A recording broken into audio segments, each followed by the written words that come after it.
Hey friends, Dave Paulides, CanAm Missing Project, copyrighted edition for our video channel. We're with the executive producer of the show, Huck. This is Huck TV.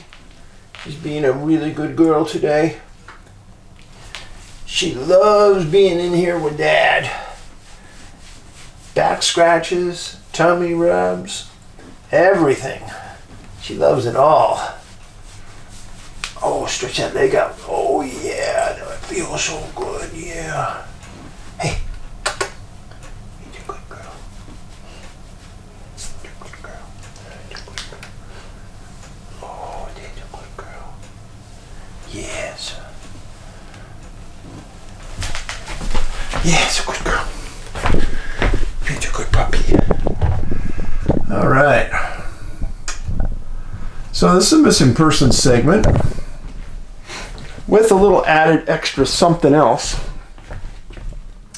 And you know, sometimes I talk about this magazine, Nexus. I do think it's the best magazine out there that touches on things that most will not. Like in this one, near-death experiences, over 4,000 accounts, a groundbreaking study.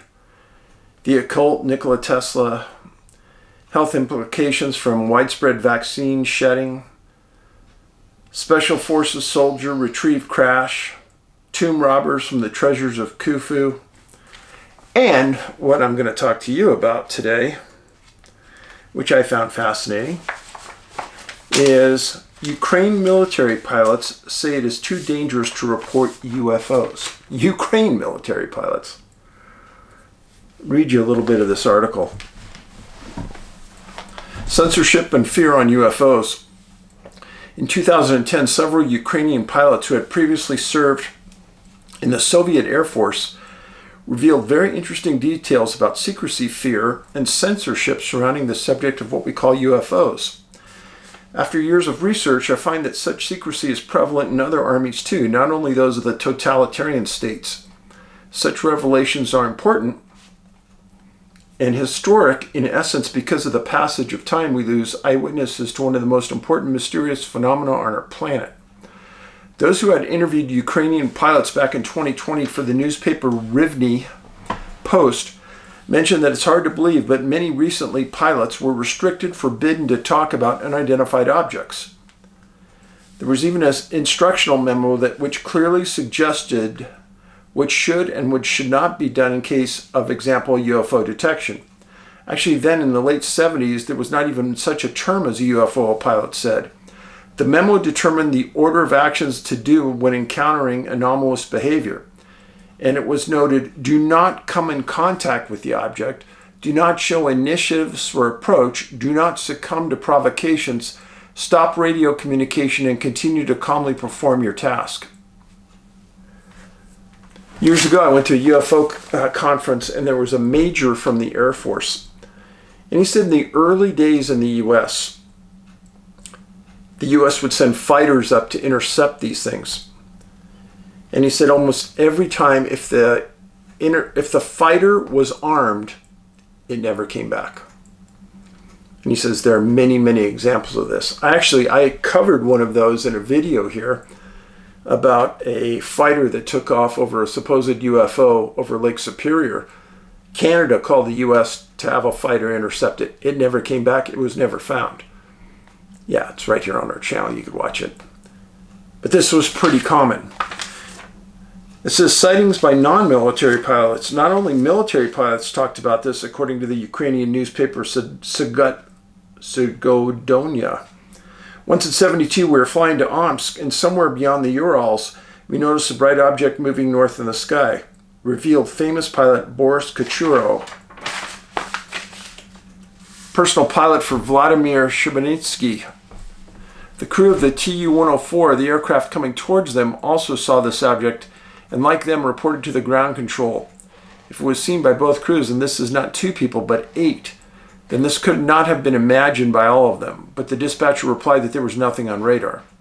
In the 70s, former Soviet denizens who remember the ideology that was imposed, there was no pornography in the country, no UFOs, and the guys continued Kochuro from the Anthro 24 near Dnipro saw some object, but the KGB personnel kept calling them in, and they, the pilots, were not happy that they let it slip.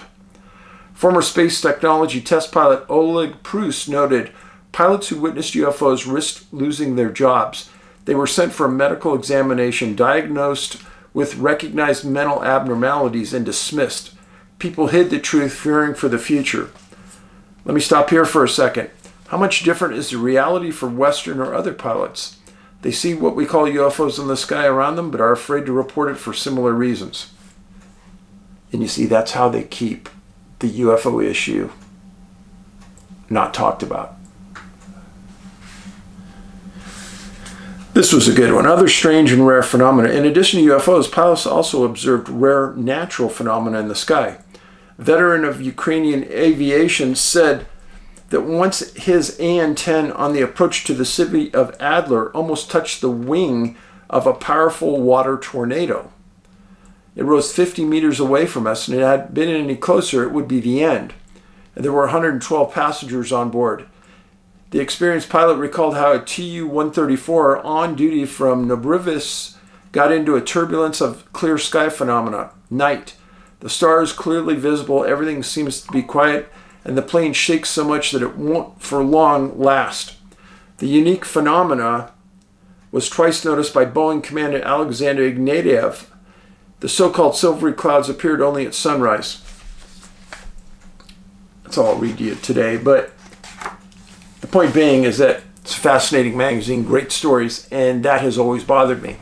Another thing that always bothered me, you know when a jet's flying across open ocean, 500 miles from land, no weather anywhere, and they hit extreme turbulence. I've had a lot of people tell me, Dave, there's a lot more to this than what they're making it out to be.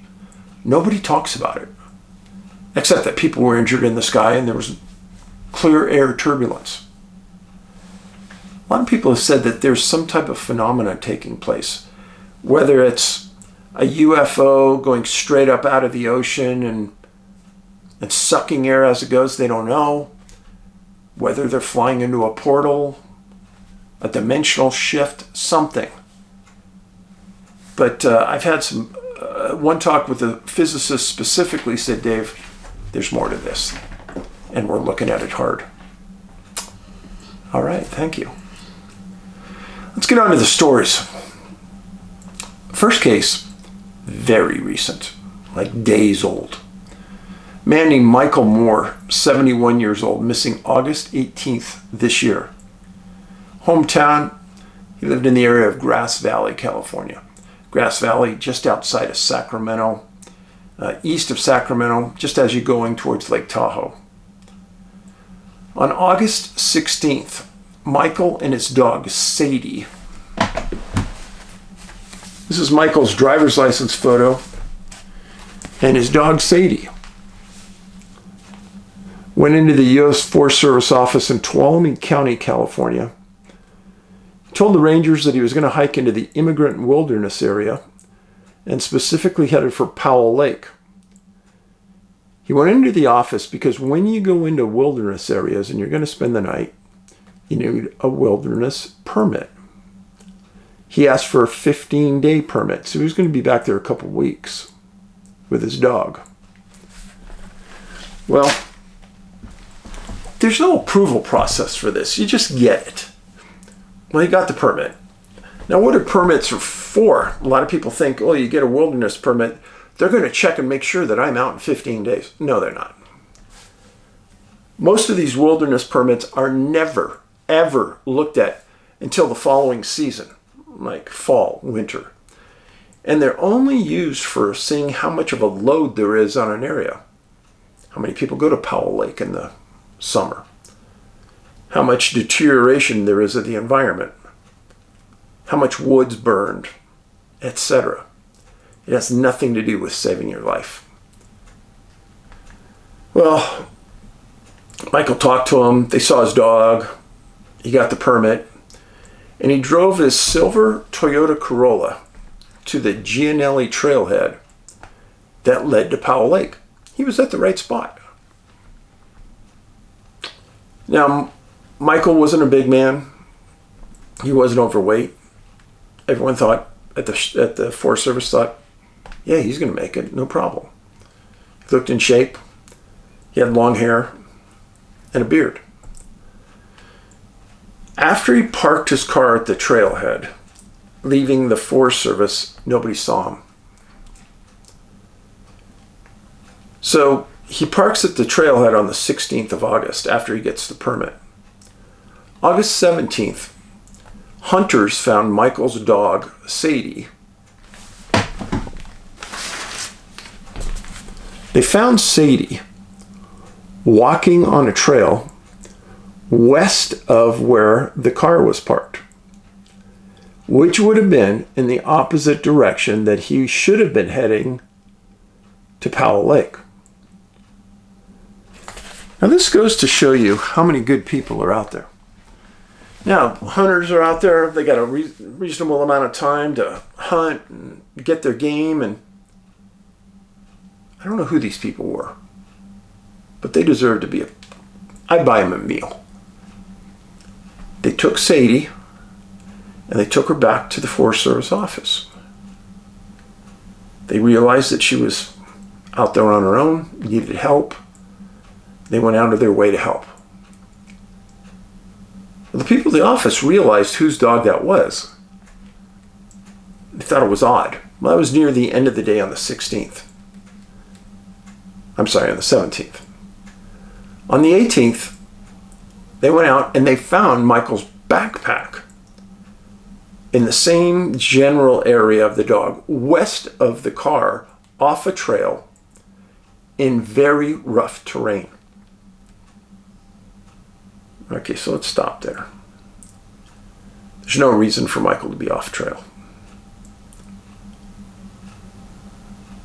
We've talked 1,000 times about why a dog would leave their master. I saw probably 10 different pictures of Michael. He was always with Sadie. I have no doubt that dog meant the world to him. To cause separation, I have no idea what could have caused this. Well, Forest Service contacts Tuolumne County Sheriff's, and off the permit that he received and off of driver's license information, they get his phone number at home, and they contact the phone at the residence, and his roommate answers. They explain the circumstances. They found his backpack, they found his dog. The roommate says, oh, that's not right. He would never leave the dog. He would never leave his backpack. And they called in a missing persons report to the Tuolumne County Sheriff's Office, as would be appropriate. August 19th, the Tuolumne County Sheriff calls Tuolumne County Search and Rescue, and they request mutual aid from throughout California because they know this is going to be an extensive search. And that first day, Tuolumne County responded along with adjacent counties, and they had ATVs, e-bikes, 78 ground pounders, and 2 helicopters. And they start searching for Michael. Everybody on e-bikes, ground pounders, ATVs is on a GPS so they can understand what terrain was covered. This is something that's been done just the last couple of years with search and rescue, so they can look at a map and decide what's been covered thoroughly and what hasn't. First day, they have nothing. They have no idea. They can't find any tracks. Canines don't come up with a scent. There's nothing. August 20th. Searchers cover the area east towards Immigrant Wilderness, west towards Dodge Ridge, which was the area that they found the backpack and Sadie, Dodge Ridge ski area, and south towards Bell Creek. 2 helicopters still in the sky, multiple drones, 3 dog teams, and approaching 100 searchers. A man 71 years old. How far can he hike? I think if you're in decent shape, you can go a long ways. But I'm sorry. I'm sorry on this. I don't believe Michael voluntarily would leave Sadie or his backpack, because that was his lifeline. That contained everything to live for 2 weeks. So August 21st, 125 searchers. They were searching a brushy, rocky, steep, brutal area to search, they claimed, which was the area where the backpack was in. So they covered that thoroughly. They figure if he dumped the pack, he might be in that area. He was not.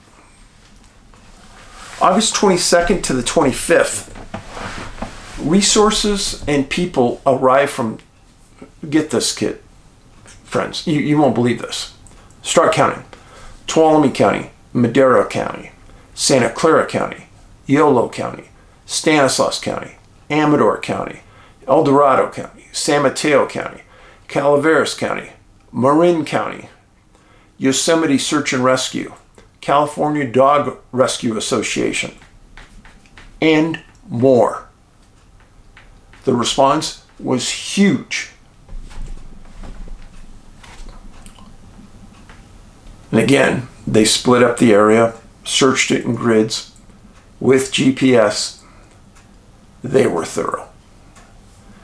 Search and Rescue Commander gave an interview and stated that searchers had absolutely no clue which direction Michael would have went. You don't often hear this from commanders. They're searching blind, which is rare. If he's supposed to be going east, everything's found west. His car's in the middle. Where do you put your resources? I think you put them west. Where's backpack and where Sadie were found?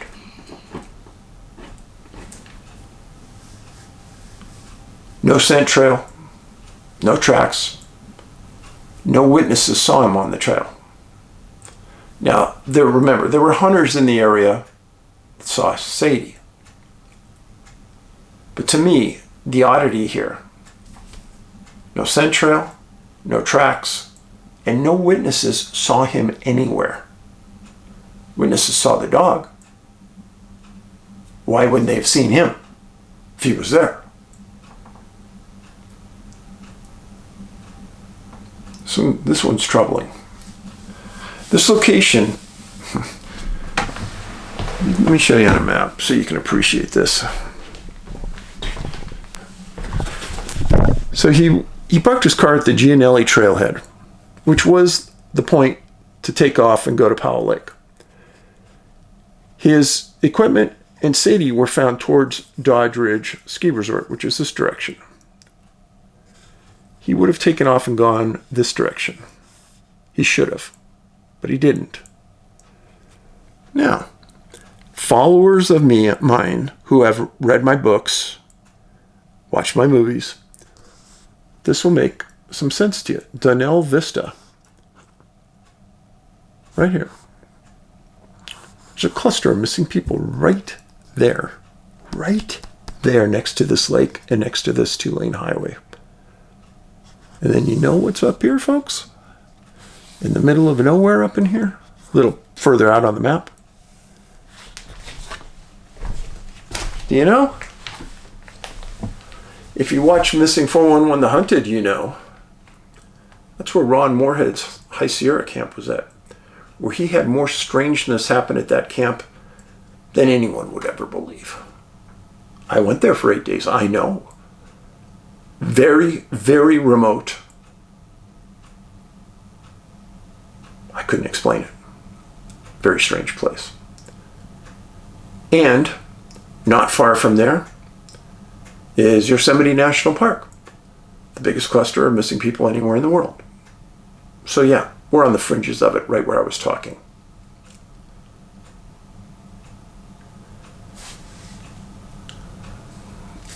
As Michael was being reported missing, there were 2 other cases in Tuolumne County that people were reported as well.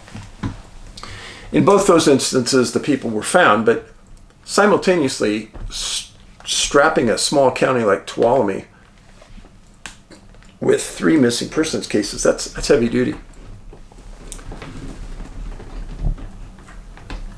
Now, in the middle of this search, there was a special notation. Yeah, about 3 days into the search, August 20th. Quote, a rare August cold front moved in and dropped light snow above the 7,000 feet. Rare. Right in the middle of the search. My comments about the case. This is another incident of a victim who disappears with their dog. How many times has this happened? Now, Sadie was held, fed, nurtured kindly by a Forest Service crew at the station. In this incident, you have water, weather, canines, no tracks, granite, point of separation. After he left the Rangers, nobody saw him again. Canines, you have 2 sides to that. He was with a canine when he disappeared, and the canines found no scent. I don't know how many times I have to hammer home that message, but it's real. Michael Moore, 71 years old. They gave up the search for Michael on August 25th. Yeah, you're a good girl. Gave it up. They said that there'd be sporadic searches along the way, but realistically, unless a hunter stumbles across him somewhere, I doubt he'll be found. Second case. Well, son of a gun. Another case of a man missing with their dog. Yeah.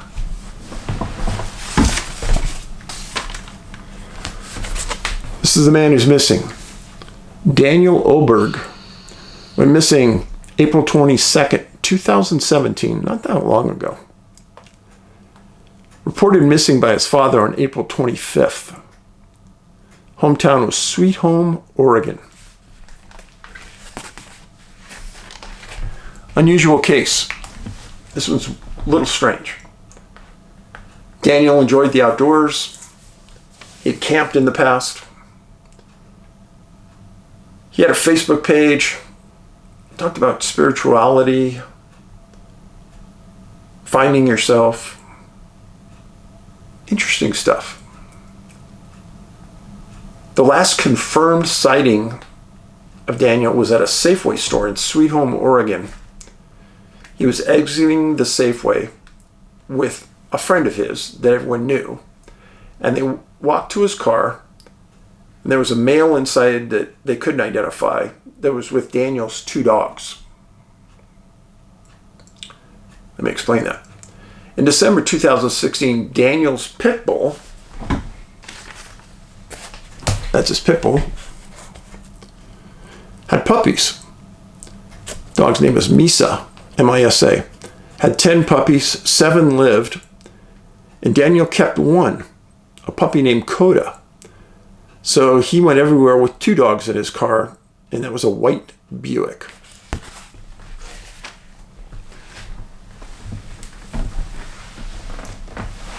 On April 25th, his dad hadn't seen or heard from Daniel in a while, so he went to his home 2 blocks away, found his car was gone, called him multiple times, never got an answer, and reported him missing to the Lane County Sheriff's Office in Oregon.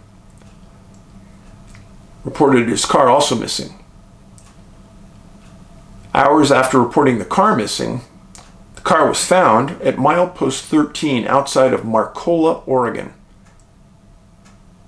It was up a slight hillside in the mud, about 24 miles north of Sweet Home.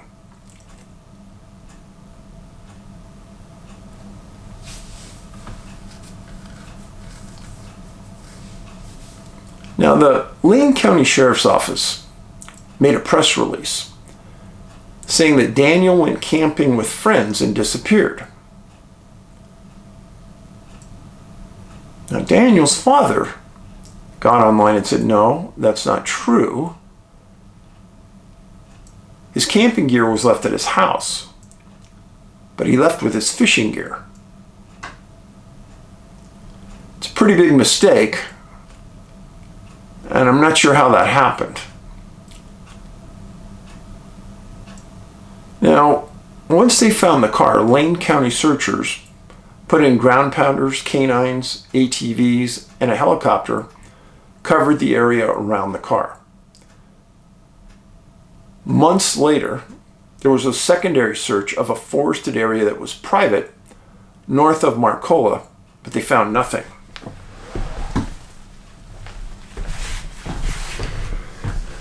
So this is Marcola, Oregon. And this is the Marcola Road. Goes north out of town. And right along the road is the Mohawk River. Now, I did some research on the Mohawk River. I like to fish. Mohawk River looked like a pretty good place when I looked it up online. And I did some research through the Oregon Department of Natural Resources. And they actually stocked the river with trout in years past. So I'm guessing it's a pretty good place to fish, which would make sense why Daniel's car was parked there. But his 2 dogs were gone. And that's not a good sign. And during the search, Daniel's puppy, Coda, was found near mile marker 12 near Marcola. And searchers were able to get him. But Misa had been seen in the area, but they couldn't catch her. 11 days later, Misa was finally stopped and caught near the same mile marker 12.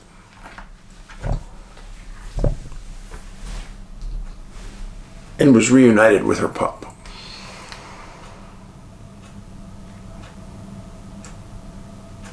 Again, we go back to the same point. What would cause Daniel to be separated from his 2 pups? He loved those pups. Loved them. He has a Facebook page. You can go look at it. His pups are all over that Facebook page.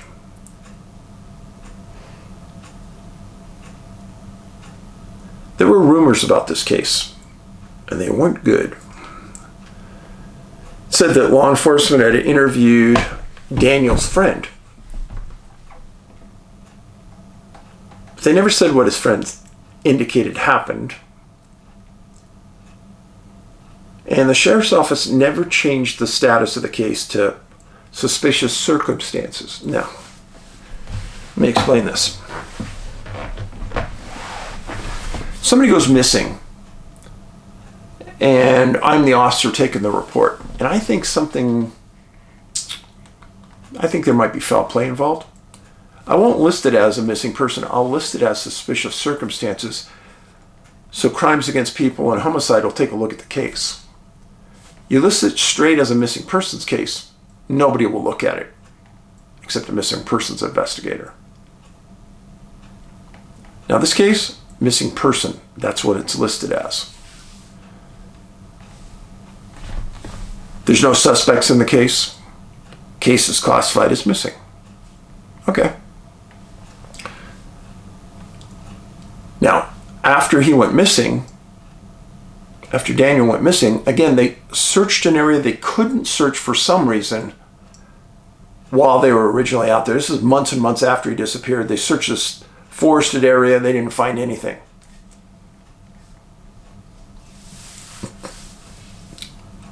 Now, there's water, obviously. Mohawk Creek is right there. Point of separation. Something happened. He got out of his car. Something happened. Something happened since he separated from his friend. He's with 2 dogs. Both dogs are seen wandering in the general area. Multiple searches. Canines, helicopters. Nothing. So what can you make of this? 2 cases, dogs wandering, victim's gone. Now in Daniel's case, it's been over 7 years.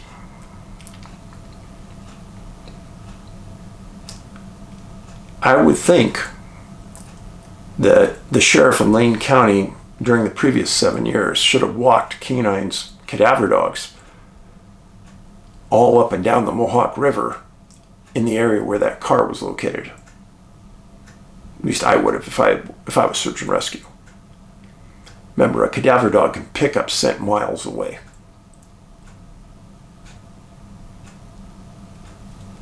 I know that Daniel's father loved his son a lot. Lived just 2 blocks away. So try to keep tabs on him.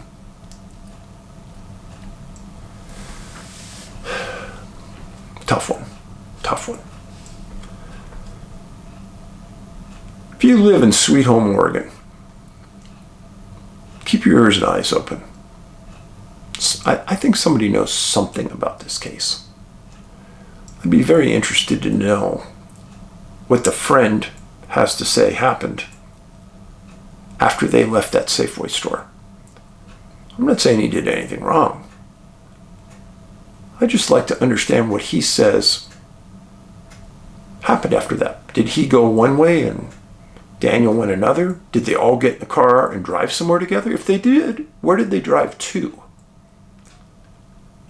Did they do forensics on the car? Meaning, did they fingerprint the driver's area to see who the last driver of the car was? If his friends stated, I never drove that car, but there's fingerprints on the steering wheel, on the rearview mirror, etc., then they're lying. I don't know. I'm not saying this is criminal. I don't ever second guess a law enforcement agency about a case because they obviously know much more about it than we do. But thank you for staying here. Please make sure you are subscribed because this is important. If you're not subscribed and you're not getting notifications from the video, please leave a comment right here. Please look at the comments under the video. My comment will always be the #1 comment. You can watch all my movies. Missing 411, Missing 411 The Hunted, Missing 411 The UFO Connection on Apple TV and Tubi. Please watch them. Put the links up on your social media. We need people to watch this. They may not read a book, but they will watch a movie. My books, please read them. They're much more detailed than what I can give you here. You can buy my books at NA, like North America, nabigfootsearch.com. Go to the online store. All my books are $25 to $30. You buy them on YouTube. You buy them on Amazon, Etsy, eBay. They're anywhere from $50 to $200. I just don't sell them there. So, be kind. Kindness costs nothing. A smile is free. And you may make somebody's day. Be safe. Be kind. Be helpful. And I'll just let you have a look. Huck just laid here the whole time, sleeping. Her feet were going a million miles an hour a few seconds ago. Take care. Paulides out.